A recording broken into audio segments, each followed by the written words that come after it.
you. We're at the spot, we're at the location, the place where the conversations are pointed, the guests are sharp, the responses are never dull. We are going to talk about early childhood education from a former public school teacher. Bethany Johnson came up with this brilliant idea after realizing herself that she was a person that is living with ADHD. And as she growed up, I guess she was wondering, what is this? Why am I different than everybody else? But as we realize, there's a lot of people that are realizing that they have this neurodivergency as adults, and they didn't realize it until their children have gotten diagnosed. So her brainchild was, you know what? I am going to accommodate this population, and I'm going to open up a home daycare. But this is a school, this is a whole philosophy, it's a whole way of life. And she's put it together. Look at all that beautiful ABCs on the wall. I can't wait to talk to her about this because, again, it's expensive for childcare. You're concerned about how your child is going to be taken care of. But then when your child has a different learning ability, it's difficult to find someone that is going to be empathetic, sympathetic, and be able to help work with them through the process. So we are going to talk to Bethany about that and a whole lot more. Welcome to On the Edge, Miss Johnson. Thank you so Hey, much. I'm Johnson. excited to be here. So tell us a little bit more. I kind of gave the overview, but tell us a little bit more about you and how you show up in the world. Yeah, absolutely. So I'm from the East Coast, but about 8 years ago, I moved out to Las Vegas. I have my first degree is in dance. So I was homeschooled growing up, and then I went into public school in 8th grade, and I struggled a lot in school, and I hated school, and I always said I would never go back to school. I ended up going to college for dance. I'm getting my degree in dance and danced professionally for a while, did a lot of traveling, and then came back. And I've always worked with kids. I've taught dance from the time I was, I could, a teenager. And then I nannied, and I just always loved working with kids. So when I decided at 28 that I needed to find a career, I decided to become a teacher. So I picked up everything and drove out to Las Vegas. Didn't really know anybody, but I knew that they needed teachers. So I had gotten accepted into this teaching program where I could teach while getting my teaching license. And they kind of they're like desperate for teachers in Las Vegas. So you go through this kind of short training, and then they throw you into the classroom.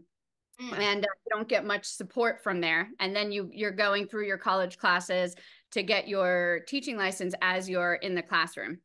And I started teaching, and I was just shocked at what was going on in the classroom. And it's very jarring as a new teacher when you're, especially one that hasn't gotten to have a lot of student teaching experience. And just not generally supported with all the things. I mean, there's so much to not even just the teaching stuff, but the classroom management, the behavior, the even learning about neurodivergencies. Like like, as you said, I have ADHD myself, and in high school, they diagnosed me, but nothing really got done with it about it. It was just like, oh, that's why she's struggling, oh, she has ADHD, but no one ever explained what that means for me. And all these things now as an adult that I've been researching, I'm realizing all these things about me that I've just gone through my life being like, wow, I just suck at this. I'm just bad at this. I'm just this, and this is harder for me, and I don't know why. And we call it, I mean, even me and my husband, oh, that's a Bethany, like I just thought it was a me thing. Um, so But as I was, parents don't know what they don't know. right, Okay. right. If a child has, okay, a perfect example. My daughter, they came to me and said, oh, well, you know what? Maybe she has ADHD because she's not participating. All the other kids will be sitting quietly on the mat, and Chanel's up looking out the window, playing with the goldfish.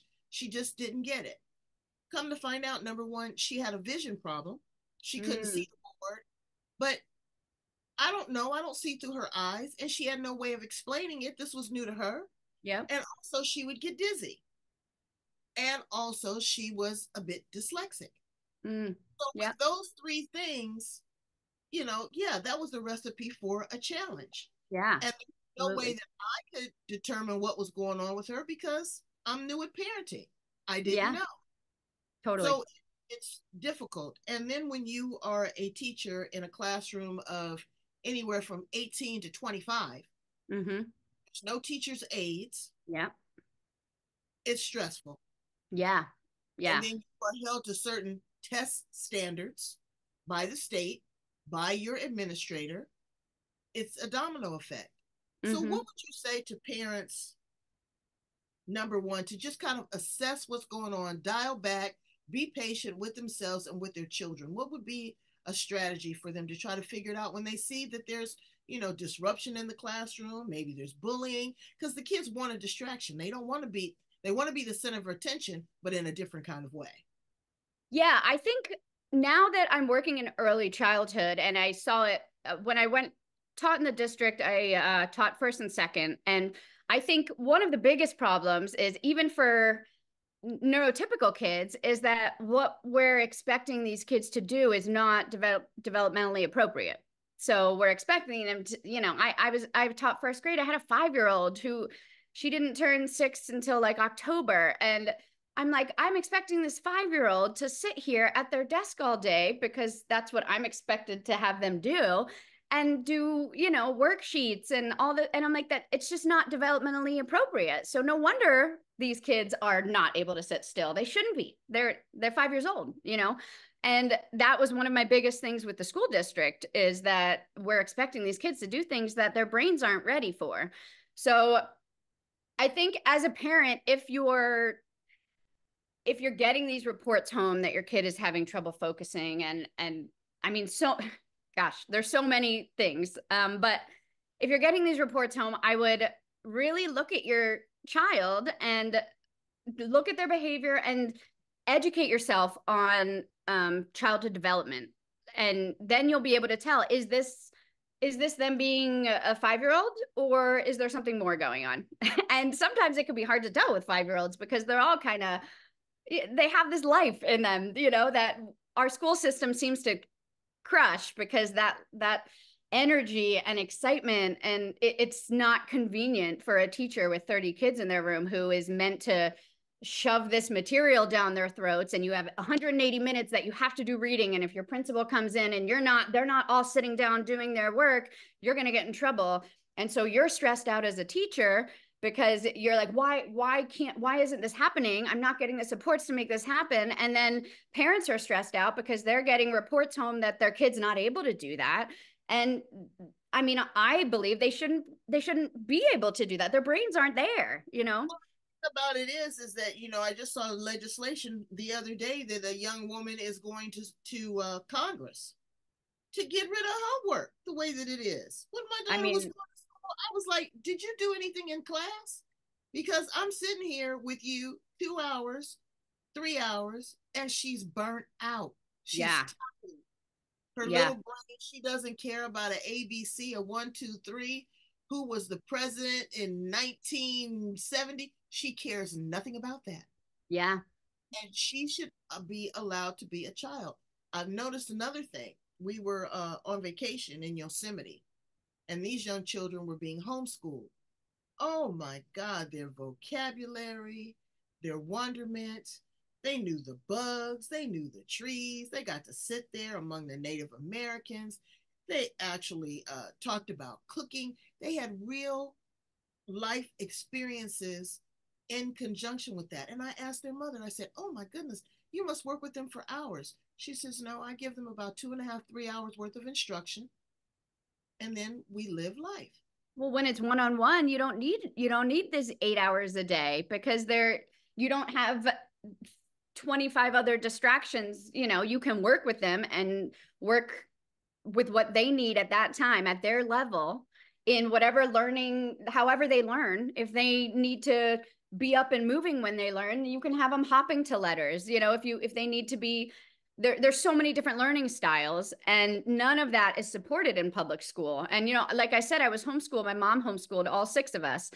There were Oh, six kids. Yeah. And I always said I'll never homeschool my kid. I would never do that. I'm not going to do it. And after being in the school district, now I'm like, I will never send them to a public school, because I don't really agree with the reasons that she homeschooled. But now that I'm an adult and I'm a parent myself, I can see she was trying to, she was trying to protect us from a lot of the stuff out there. And especially after COVID, there's so many other like options that really weren't around. Back when I was being homeschooled, it was very much a like insular community of like kind of more religion based, and it wasn't a mainstream thing. And then after COVID, and parents started seeing when they were watching their kids do online learning, which was very different than the classroom, but still they were seeing, what was going on. And and a lot of people are looking for different things now. they were seeing who those little people really were. I mean, they have no idea of how, how your child acts when Yeah. you're, Well, that's the thing is like, yeah, they don't. There's no way to know. I mean, there's no way to know that while your kid's at school in class, someone is having a meltdown and throwing a chair across the room, and they have to do the whole teacher has to get the class up and move them out of the room so it's safe. That's a thing that happens every single day or in instead of a fire drill or earthquake drill, now you've got, shooting drills. yeah, you got a shooting drill.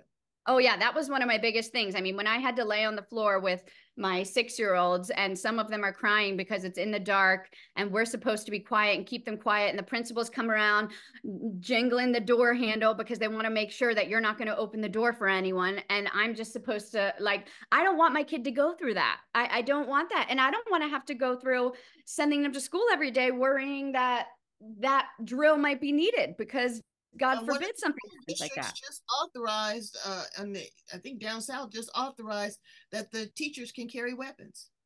Oh yeah, that's happening. Yeah, which Because is not going to help. I don't want my child around that. That's No. not the learning environment that I want for them. But what Yes. we do want is a positive, productive learning environment, and that is what you've created. Tell us a little bit about your school. Yeah. So I left the district and I decided that the biggest things I wanted in my classroom were small class sizes because I saw what large class sizes like how impossible it was to give all the kids everything they needed and build the relationships and the connection that they needed.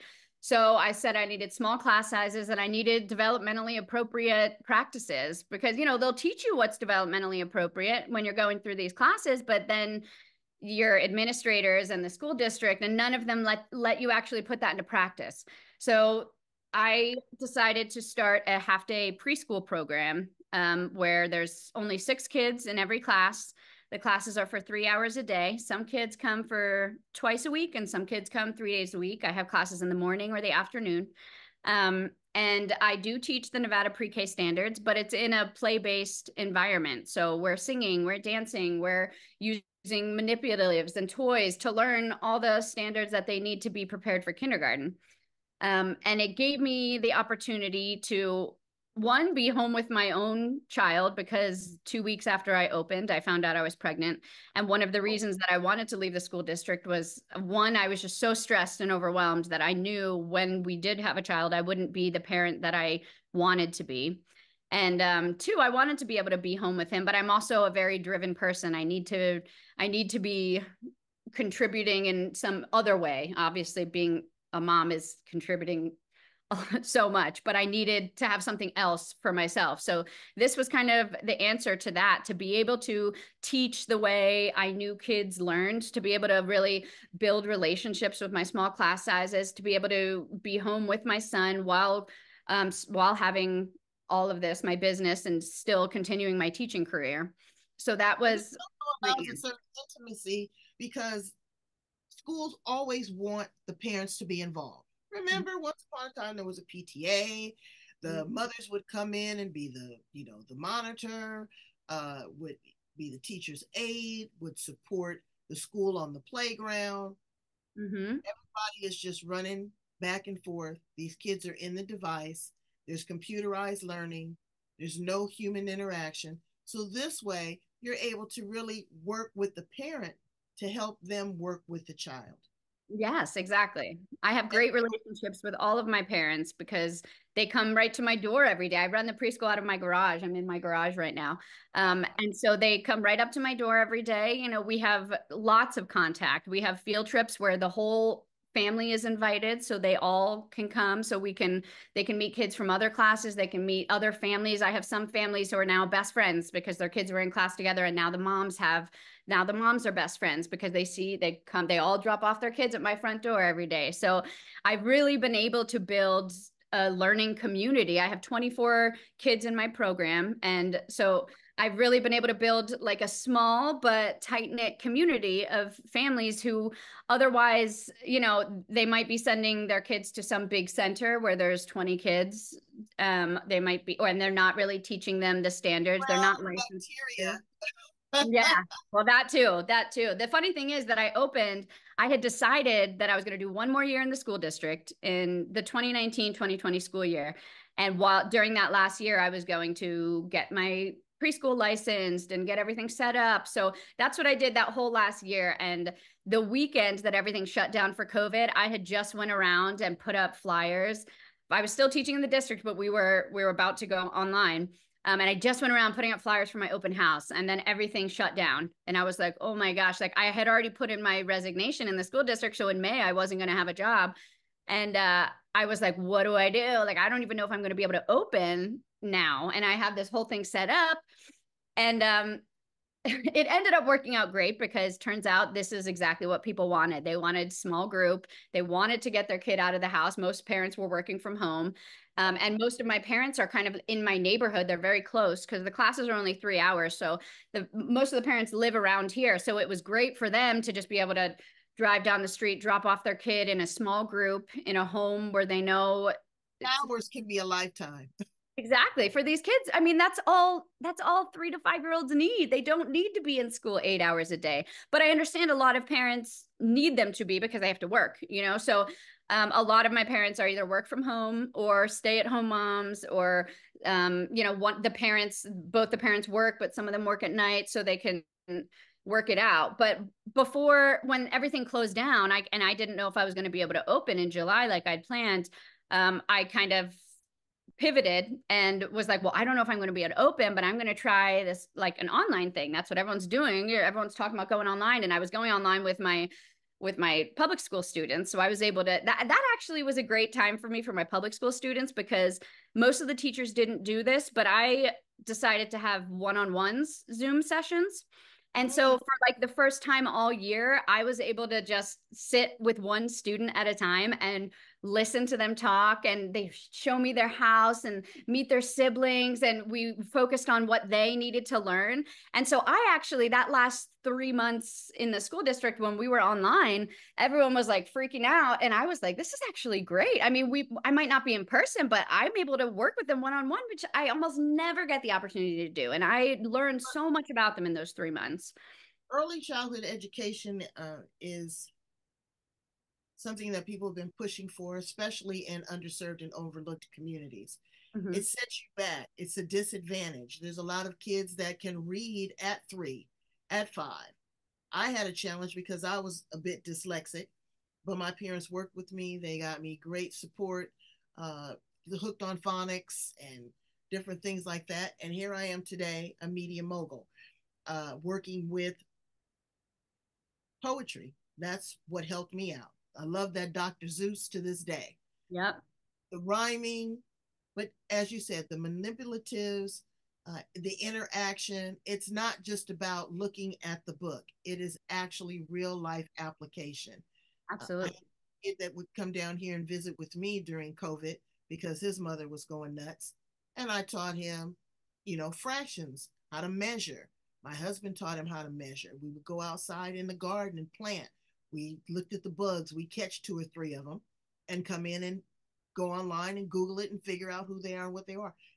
They're human beings. They're little people. They're not machines. Yeah. Yeah. So now a lot of people are intimidated by this artificial intelligence. And what I tell them is that what we have to do is incorporate that and help that be our friend because that is the future. It is Mm-hmm. not going to be the skill based learning before. Now, children don't have to write a report the way they used to. They're just now reintroducing here in California cursive writing. I'm like, how do you sign your name, if you don't know how to use cursive writing? Mm-hmm. So everything has changed. What do you see as the future of education, working with AI, early childhood education? Where would you like to see this go?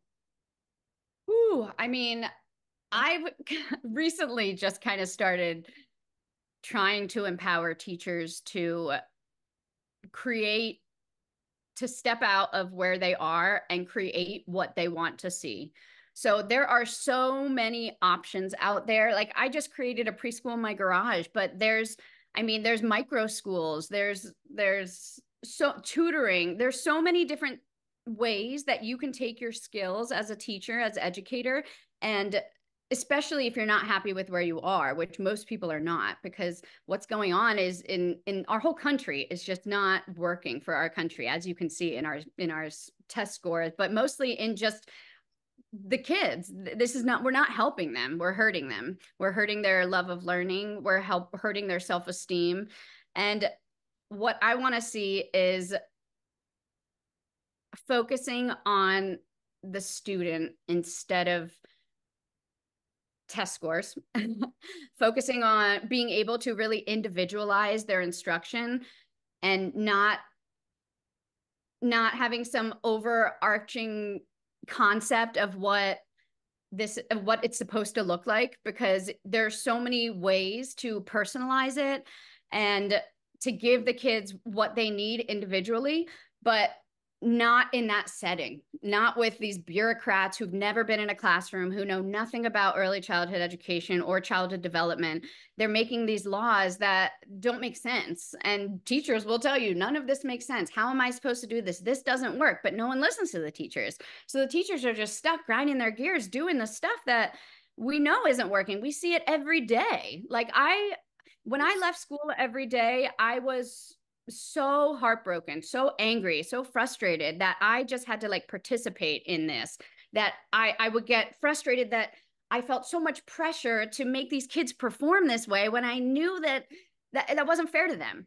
So I would love to see smaller, more intimate, more personalized schools popping up from teachers who are just kind of tired of what's going on. Popping up from a few of the guests on my show is that they're having co-ops Mm-hmm. Yeah. where there are maybe 4 or 5 mothers, fathers that get together and participate in certain learning activities.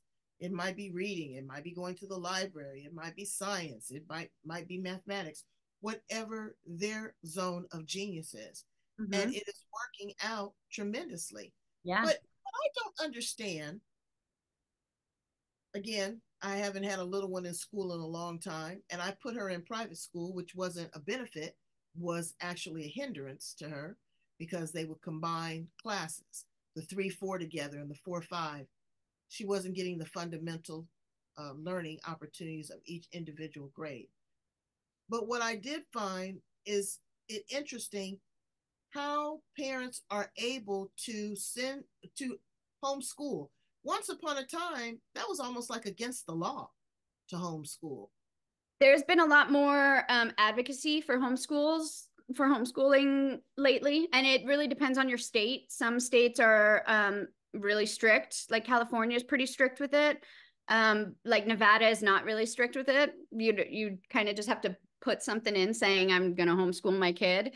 Um, but there's just so many more resources out there. Like I said before, it used to be like very religious people did it, and they did it for the reason to kind of teach them what they wanted. And then like my problem was that I felt like I didn't get a lot of science and all these things that I felt was lacking, but also just like the study skills. I went into school and I didn't know how to take notes. I couldn't sit there, like all these skills that I thought kids learned, and maybe they did learn back then, they're not learning now. I felt unprepared for. But now there's so many resources out there and co-ops, things like that, where people are able to get together and teach in a small group and actually have well thought out field trips and plans, and they're learning through life. Like, what better way to learn about bugs than to go out and find some and study them? And then you're teaching them how to go online and do the research, because that's another thing, is that like you have to, the internet is an amazing place, but you have to know how to use it, or else you can go down some crazy rabbit holes. So even just teaching now with with technology, we need to teach our students how to find fact versus fiction and opinion. That's really important. But parents are able to do that if they have if they can look for resources and communities. There's so many communities out there now. Like, even in my Las Vegas area, there's so many homeschooling moms groups that I'm a part of that have meetups all the time, and they have co-ops, like you said, and classes.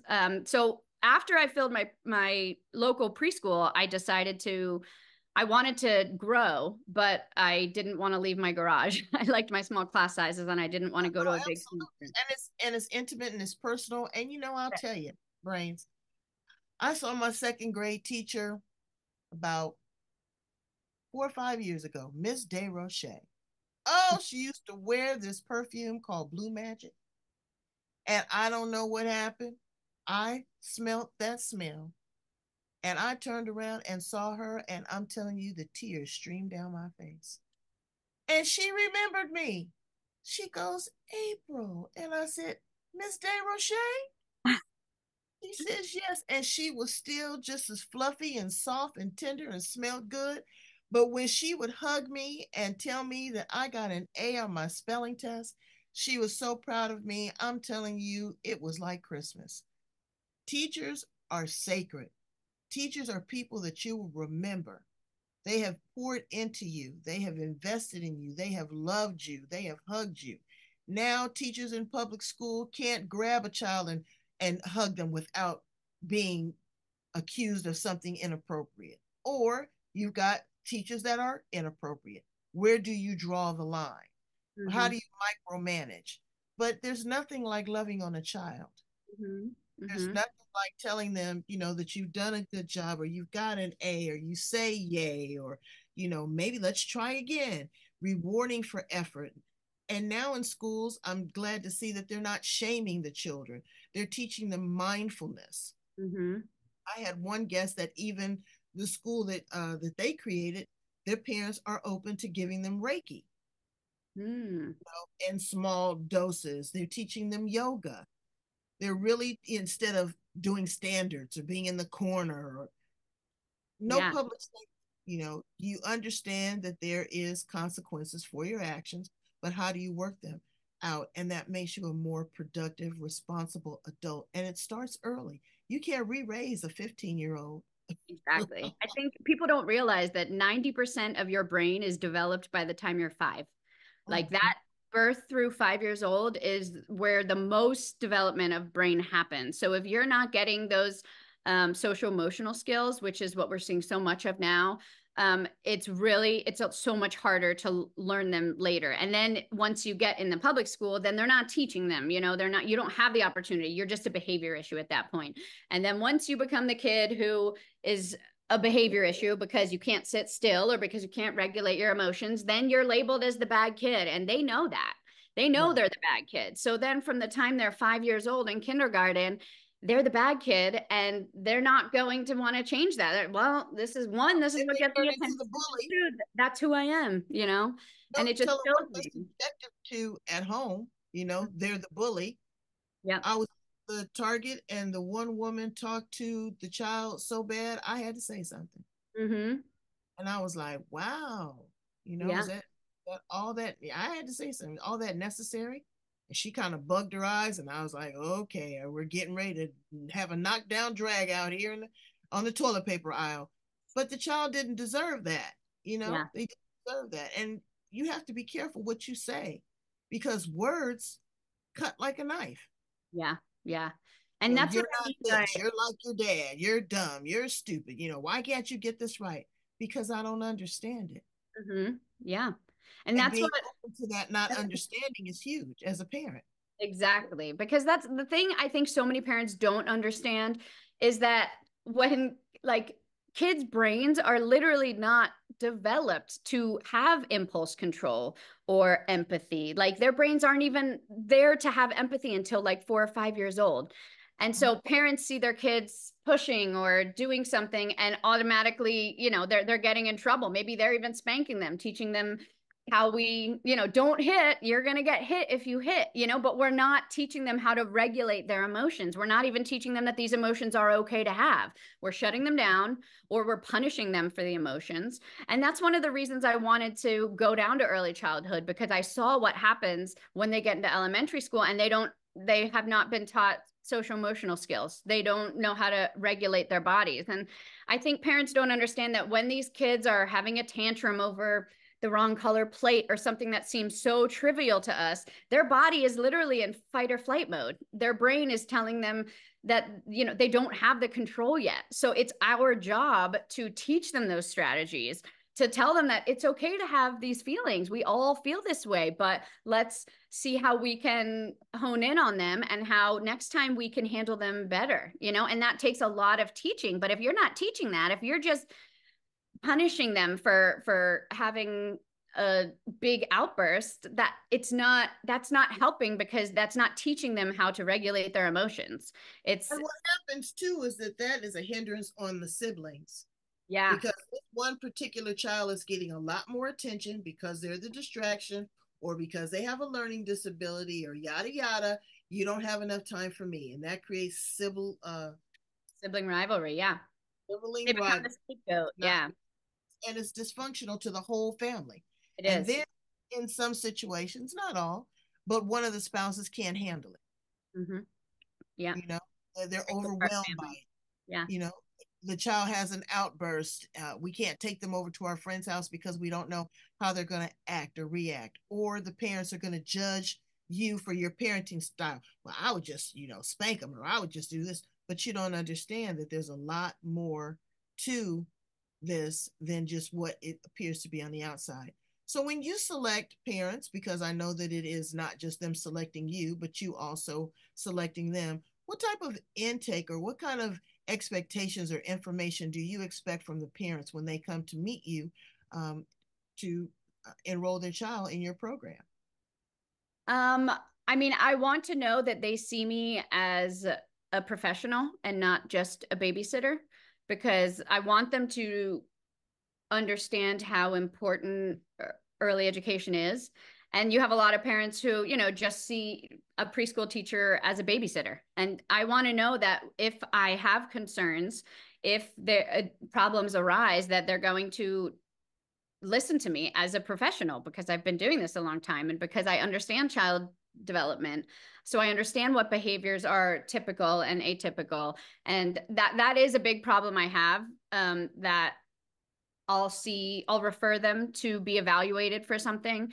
And for whatever reason, whether it's they just don't believe it or they don't want their child to be labeled or whatever, there's lots of different reasons, but then they don't get their child help. And then their child is struggling and struggling. And it's so hard to watch, because I know that those kids will then end up to go on, if they don't get help and support, they're going to go on to become like those kids who I just spoke about, who are having behavior issues in class and then labeled as the bad kid. And then that just sets off their entire learning journey on a negative tone. And they probably will not get out of that label for themselves, because once they see themselves that way, it's it's so hard to change their mindset.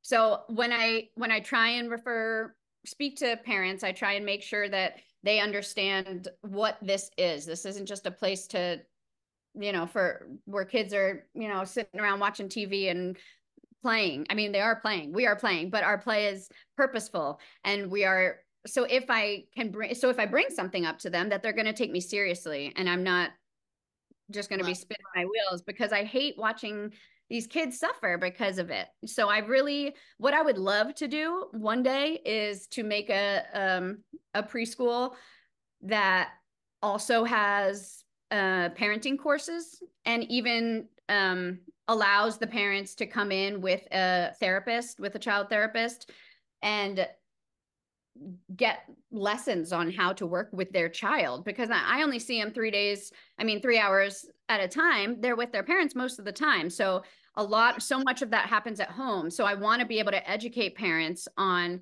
one, child development, so they know what is typical and what's not, so that if, so they can bring it up to me if they're concerned as well, but also so they can get them the help that they need. But a So lot I of think, times the parents need their help too. oh When yeah. did you realize that when you had ADHD as an adult and things started making sense, what was your aha moment that you even started to look down that road to see if, are these some of the characteristics and some of the traits that I hold?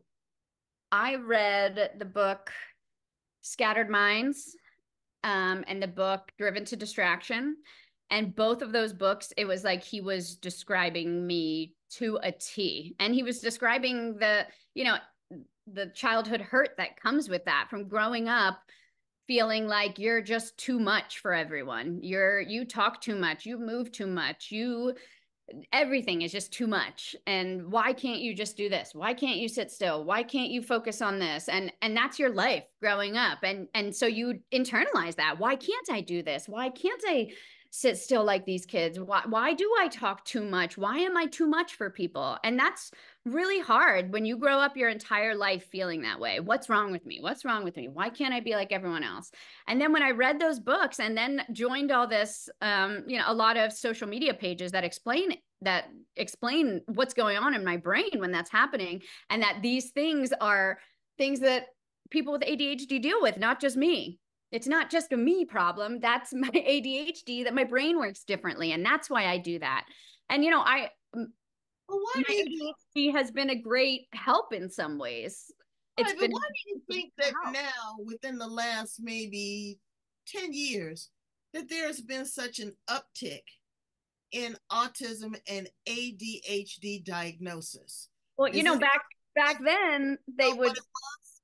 Yeah, I mean, back then, the one for ADHD and even autism, girls didn't get diagnosed. It was just a thing for young boys.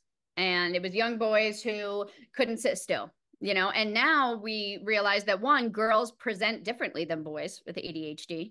But we have so many different, I mean, we've learned so much about it that we know so much more. I mean, back in the day, kids who were on the spectrum, they were taken from their parents. They blamed the mom for over nurturing them and then taken and put in an asylum because they didn't know. So like now that brain science as like neuroscience has developed so much.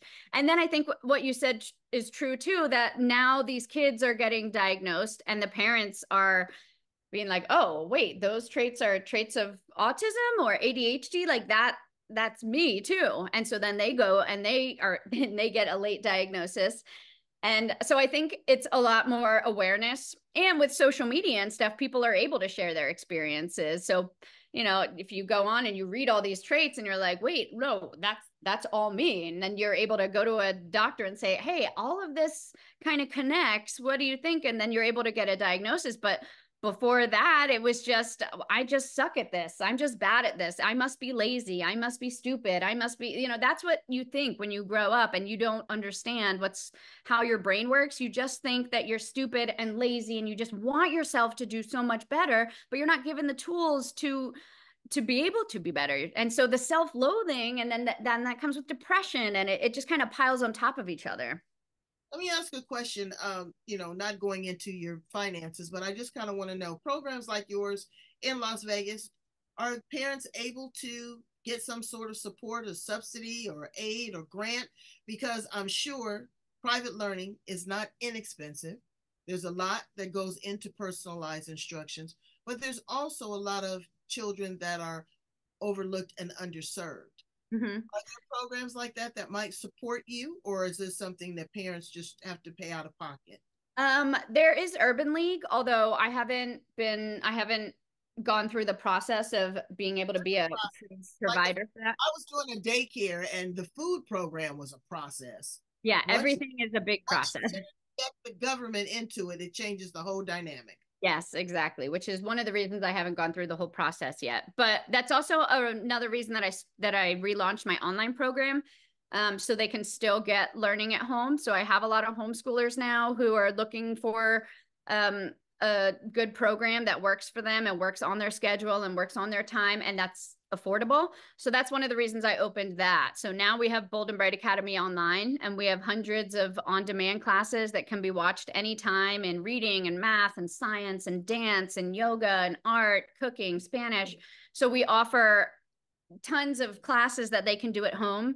It also has printable curriculum, interactive learning games, and then there's a parent support group, so parents can come to the group and get advice and support. And then we also offer live Zoom classes, so they can learn to socialize even if they're at home. And so that was one of the, and I tried to price my local program, like it's way below the private schools, and it's a little bit above the home schools, because I have the license, the small class sizes. There's a lot of stuff that sets me apart, but I didn't. Because you care. Yeah. And there's a price to doing business when someone is going to care for your child, right? I tell you, this is not a babysitter. This is beyond a babysitter. She's going to, love, she's going to nurture, she's going to protect. It's a safe environment. There's a lot of responsibilities, a lot of liability. She's got to watch these kids. And it's not just you. You have a couple other teachers in there with you, correct? I have an assistant. Yeah, I have two assistants that are here different days. So it's usually like a 6-to-2 ratio, which is like amazing. You're never going to get that. No, you're not going to get it. And so you have to pour into that. And if you invest in it now, you will definitely reap the rewards. Bethany, you have been a wealth of information. Thank you so much for sharing your wisdom and your love and care for children and early childhood education. Please tell my brains how to get in contact with you. Yes, to all the brains. You can check out my website at boldandbrightacademy.com. That's my local website, or boldandbrightacademyonline.com. If you would like a free trial of my online program, I am offering all the brains a 1-month free trial. And you can get that by emailing me and saying that you heard me on here and that you'd like a free trial. That's boldandbrightacademy@gmail.com. Just say that you heard me on here and I'll get you set up with a free trial. I'm also on YouTube. I have learning videos on YouTube for little ones. If you're looking for a safe channel on YouTube, just check out Bold and Bright Academy on YouTube, Instagram, TikTok. I'm on all the socials now. So Bold and Bright Academy, if you just Google that, the whole word, Bold and Bright Academy, and you'll find me. All of your contact information at the back of the interview. Brains, please go and check it out. We're talking about your children here. We're talking about you. There might be, you may be on the spectrum and not realize it. There might be some characteristics that you notice, because some people have said, I'm not a doctor, psychologist, I don't know, but some people are saying that it's genetic. And there's nothing. If we learn how to deal with it, how to structure it, how to learn, how to nurture it, they just learn in a different kind of way. Exactly. We just have to have a different level of patience and tolerance. Thank you so much, Bethany Johnson in Las Vegas. We wish you all the very best.